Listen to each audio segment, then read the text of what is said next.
Hi guys, ಅಸ್ಸಲಾಮು ಅಲೈಕುಮ್. ಹೇಗಿದ್ರೆಲ್ಲರೂ? ಇವತ್ತು ಮಾಡ್ತಾಯಿದ್ದೀನಿ ನಾನು ಇಡೀ ಚಿಕನನ್ನು ಬ್ರೂಸ್ಟೆಡ್ ಥರ ಫ್ರೈ ಮಾಡ್ತಾಯಿದ್ದೀನಿ. ಫಸ್ಟ್ ಟೈಮ್ ಟ್ರೈ ಮಾಡಿದೆ ಅಷ್ಟೇ ನಾನು ಕೂಡ. ಈಗ ಇದನ್ನು ಮ್ಯಾರಿನೇಟ್ ಮಾಡಿಡಬೇಕು. ರಾತ್ರಿ ನಾನೀಗ ಮ್ಯಾರಿನೇಟ್ ಮಾಡಿಡ್ತಾಯಿದ್ದೀನಿ. ನಾಳೆ ಮಧ್ಯಾಹ್ನ ಫ್ರೈ ಮಾಡಿ ತೆಗೆಯೋದು. ಮೊದಲಿಗೆ ಮಸಾಲ, ಕಾರ್ನ್ಫ್ಲೋರು, ಶುಂಠಿ ಬೆಳ್ಳುಳ್ಳಿ ಪೇಸ್ಟ್, ಜೀರಾ ಪೌಡರ್, ಆಮೇಲೆ ಸ್ವಲ್ಪ ಬಿರಿಯಾನಿ ಮಸಾಲ, ಟರ್ಮರಿಕ್ ಪೌಡರ್, ಆಮೇಲೆ ಕೊತ್ತಂಬರಿ ಪೌಡರ್, ಆಮೇಲೆ ಸ್ವಲ್ಪ ಕಾಶ್ಮೀರಿ ರೆಡ್ ಚಿಲ್ಲಿ, ಆಮೇಲೆ ಪೆಪ್ಪರ್, ಕಬಾಬ್ ಪೌಡರ್ ಸ್ವಲ್ಪ ಎಲ್ಲ ಇದಕ್ಕೆ ಹಾಕ್ತಾಯಿದ್ದೀನಿ. ಒಂದು ಲಿಂಬೆ ರಸವನ್ನು ಹಾಕ್ತಾಯಿದ್ದೀನಿ. ಒಂದು ಎಗ್ಗನ್ನು ಹಾಕ್ತಾಯಿದ್ದೀನಿ. ಅದನ್ನಿಗೆ ಮಿಕ್ಸ್ ಮಾಡುವ. ಚೆನ್ನಾಗಿ ಮಿಕ್ಸ್ ಮಾಡಬೇಕು. ಉಪ್ಪು ರುಚಿಗೆ, ನಮಗೆ ಎಷ್ಟು ಬೇಕು ಅಷ್ಟು ರುಚಿಗೆ ಉಪ್ಪು ಹಾಕ್ಕೋಬೇಕು. ಈಗ ಉಪ್ಪು ಹಾಕ್ತಾಯಿದ್ದೀನಿ ನಾನು. ಇದನ್ನು ಫಸ್ಟಿಗೆ ಇದಕ್ಕೆಲ್ಲ ಮ್ಯಾರಿನೇಟ್ ಮಾಡಿ ಇಡುವ.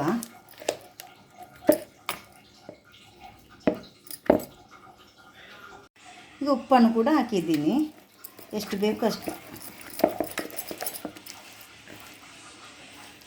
ಈಗ ಚಿಕನ್ಗೆ ಹಾಕುವ ಮಸಾಲೆಲ್ಲ. ಚಿಕನ್ ತೆಗೆದು ಇದಕ್ಕೆ ಹಾಕಿ ಇದನ್ನು ಹಾಕುವ. ಸೈಡೆಲ್ಲ ಕಟ್ಸ್ ಹಾಕಿದ್ದೀನಿ ನಾನು. ಈ ಥರ ಇಡೀ ಚಿಕನನ್ನು ಕಬಾಬ್ ಮಾಡುವಾಗ ದೊಡ್ಡ ಚಿಕನ್ ತರಬಾರ್ದು, ಕೋಳಿ ಚಿಕ್ಕದು ನೋಡಿ ತರಬೇಕು. ಇದರಲ್ಲಿ 1 kg 1/4 kg ಎಲ್ಲ ಉಂಟು. ಜಾಸ್ತಿ ದೊಡ್ಡದಾದರೆ ಫ್ರೈ ಮಾಡುವಾಗ ತುಂಬ ಕಷ್ಟ ಆಗುತ್ತೆ. ಅದಕ್ಕೋಸ್ಕರ ಮತ್ತು ಅದಕ್ಕೆ ದೊಡ್ಡ ಬಾಣಲೆಯಲ್ಲಿ ಇಡಬೇಕು. ಅದಕ್ಕೆ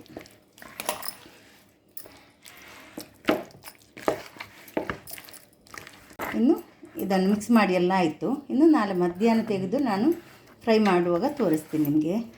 ನೋಡಿ, ನಮ್ಮ ಚೆನ್ನಾಗಿ ಮ್ಯಾರಿನೇಟ್ ಆಗಿದೆ. ರಾತ್ರಿ ಎಲ್ಲ ಇಟ್ಟಿದ್ದೆ ನಾನು. ಬೆಳಗ್ಗೆ ಈಗ ಒಂದು 12 ಗಂಟೆ ಆಯಿತು. ಇದನ್ನು ರೋಸ್ಟೆಡ್ ಮಾಡುವ.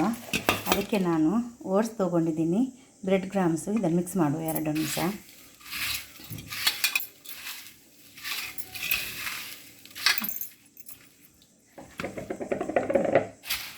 ಇನ್ನು ಇದಕ್ಕೆಲ್ಲ ಹಾಕಬೇಕು. ಅದೆಲ್ಲ ಹಾಕ್ಬಿಟ್ಟು ಚೆನ್ನಾಗಿ ಹಾಕಬೇಕು. ನೋಡಿ, ಎಲ್ಲ ಇದಕ್ಕೆ ಹಾಕಿದ್ದೀವಿ. ಓಟ್ಸ್ ಮತ್ತು ಬ್ರೆಡ್ ಕ್ರಮ್ಸು. ಎಣ್ಣೆ ಕೂಡ ಬಿಸಿ ಆಗೋಕ್ಕೆ ಇಟ್ಟಿದ್ದೀನಿ. ಹಾಕು ಅದಕ್ಕೆ. ಹಾಕಿದ್ದೀನಿ. ಜಾಸ್ತಿ ಎಣ್ಣೆ ಇಡಬಾರ್ದು, ಸ್ವಲ್ಪ ಎಣ್ಣೆ ಇಡಬೇಕು. ಯಾಕೆಂದರೆ ಎಣ್ಣೆ ಆಯಿಲು ತುಂಬ ಮೇಲೆ ಬರುತ್ತೆ, ಕೈಗೆಲ್ಲ ಬರುತ್ತೆ. ಅದಕ್ಕೋಸ್ಕರ ಸ್ವಲ್ಪ ಎಣ್ಣೆ ಆಯಿಲ್ ಹಾಕಿಬಿಟ್ಟು ಫ್ರೈ ಮಾಡಿ ತೆಗಿಬೇಕು. ಇನ್ನು ಫ್ರೈ ಮಾಡಿದ್ದೇನೆ ಫಸ್ಟ್ ಇದರದ್ದು. ಫ್ರೈ ಮಾಡಿ ಸ್ವಲ್ಪ ಫ್ರೈ ಆಗಲಿ, ಆಮೇಲೆ ಟರ್ನ್ ಮಾಡಿ ಹಾಕಬೇಕು. ನೋಡಿ, ಟರ್ನ್ ಮಾಡಿ ಹಾಕಿದ್ದೀನಿ ಸ್ವಲ್ಪ. ಇನ್ನು ಸೈಡಲ್ಲಿ ಈ ಸೈಡ್ ಎಲ್ಲ ಟರ್ನ್ ಮಾಡಿ ಫ್ರೈ ಮಾಡಿ ತೆಗಿಬೇಕು. ಗ್ಯಾಸನ್ನು ಮತ್ತೆ ಸ್ಲೋ ಮಾಡಿಟ್ಟಿದ್ದೀನಿ. ಈಗ ಹಾಕುವಾಗ ಫಾಸ್ಟ್ ಮಾಡಬೇಕು. ಈಗ ಸ್ಲೋವಲ್ಲಿ ಇಟ್ಟುಬಿಟ್ಟು ಫ್ರೈ ಮಾಡಿ ತೆಗಿಬೇಕು. ಈ ಥರ ಟರ್ನ್ ಮಾಡಿ ಫ್ರೈ ಮಾಡಬೇಕಾಗುತ್ತೆ.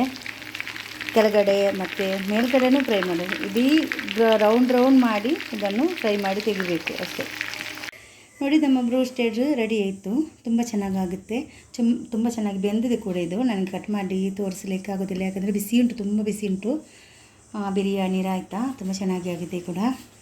ನೀವು ಕೂಡ ಮನೆಯಲ್ಲಿ ಟ್ರೈ ಮಾಡಿ ಮಾಡೋದಕ್ಕೆ. ನಾನು ಕೂಡ ಫಸ್ಟ್ ಟೈಮೇ ಟ್ರೈ ಮಾಡ್ತಾ ಇರೋದು.